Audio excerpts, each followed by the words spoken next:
Scam School Remix. This is the perfect card trick where they do all the work and you soak in the glory. Ooh, that glory. Everything checks out, right? Yeah. All right. I mean, so the reason it's important, I don't want you to think there's anything weird about the cards because we're about to do an experiment in psychology. I'm gonna shuffle the cards first so that I know they're shuffled. You shuffle up those cards. All right. Make sure there's no way I can know. All right. Give me half the cards, you take the other half. Now here's the thing, I'm gonna shuffle mine up just so you can't possibly know the order. I'm gonna spread the cards like this, and one of the cards is gonna call to you.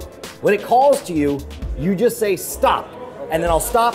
I want you to take that card, set it face down right here. Now keep in mind, this is your card. From this point forward, anytime I say your card, that's the one you're picking. This is like you're marrying a card. Okay. You will never, ever be able to divorce this card without it like stealing your children and breaking your heart. Okay. So it's gotta be important to you. Okay. Right there. Which one? This one right there? No. This one right there? No, the next one. Right here. Are you sure? Yeah. All right, go ahead and take it. Set it face down, right there. Boom, boom, boom. No way. All right, same thing. Now I'm gonna pick my soulmate of a card. Forever, this will be my card. Keep going. That's the one, right there, boom. Now I'm gonna try to hide my soulmate for you by mixing it in my cards. Okay. I'm gonna put it in there, I'm gonna shuffle it up, and you're never gonna find my soulmate.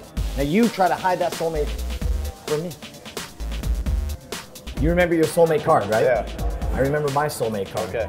I'm gonna see, let's swap and see if I can find your soulmate, see if you can find mine. Now, as you go through those cards, I want you to think, which one of these cards would Brian Brushwood pick?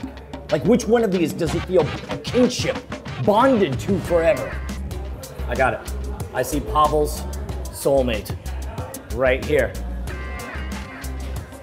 I did my best to hide it from you, but you picked this one to be my soulmate, right? Right. I picked this one to be your soulmate. Okay. Did you see what card you picked for my soulmate? Because I'll tell you, my soulmate was the 5 of spades. What the hell, dude? No. You thought I picked the 5 of spades. Now I'll tell you what. Dude. What was your soulmate? It was the Ace of Clubs. Are you sure? Yeah. Because that's exactly Dude, no. what I picked as well. Dude, that's what? All right.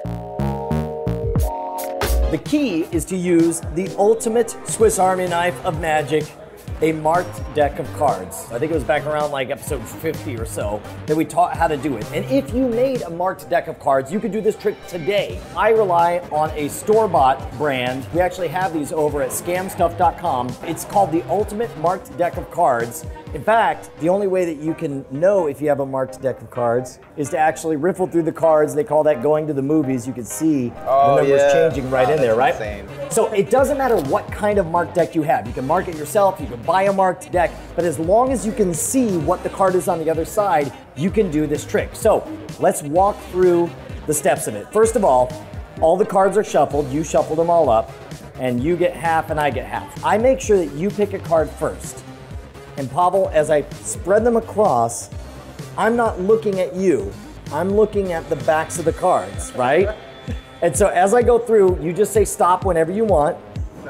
All right, which one you want? You want that one? Yeah. Now, keep in mind, like I'm pausing a moment saying, are you sure you want that one? But meanwhile, I'm looking so I can see it's the Jack of Spades. So before the trick even begins, I know that you're choosing the Jack of Spades. So go ahead and take the Jack of Spades and you set it down.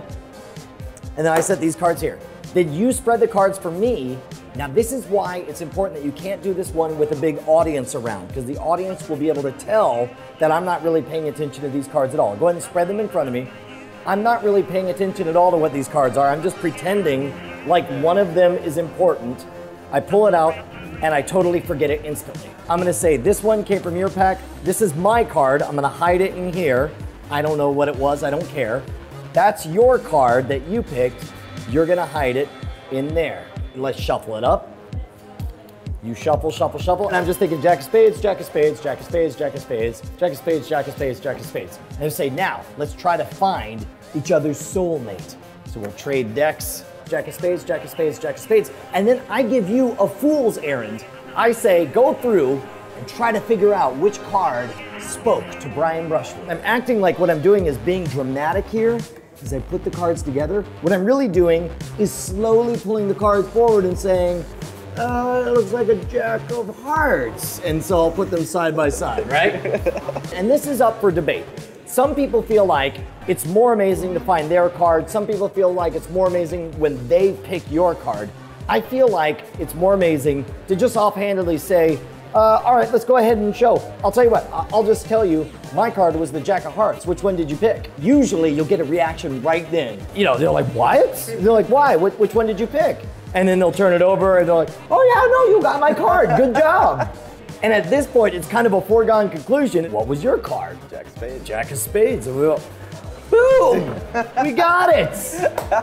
Now the good news about this effect is that it requires no sleight of hand. It uses a marked deck that you already have in your arsenal, but the important thing is that you make sure to remember each process of the step perfectly so that you're able to pick those right moments to figure out what card is the one they picked. A while back on Scam School, we taught you how to make your own marked deck, but if you're too busy/lazy like this guy, then you could buy pre-made ones, including the incredible Ultimate Marked Deck, which you saw right here on this very episode. They were out of stock for a while, but we have them back at scamstuff.com. It's gear for the modern rogue. Get these in your life. They are amazing. I know what you're thinking. You're thinking, what is this program? Do they have 10 years of episodes? Are they time compressed and have over 500 back catalog for me to go through? Shut up, old man. That's ageist of you. That's right it is, because I'm young and healthy and would live forever. Why are you arguing with an old version of yourself instead of telling people about Scam School Remix? That's a dereliction of duty on my part and none of your business. Oh, you have a good point, young Brian. I guess I'll just die now. Don't die, stay alive forever. It's not a choice.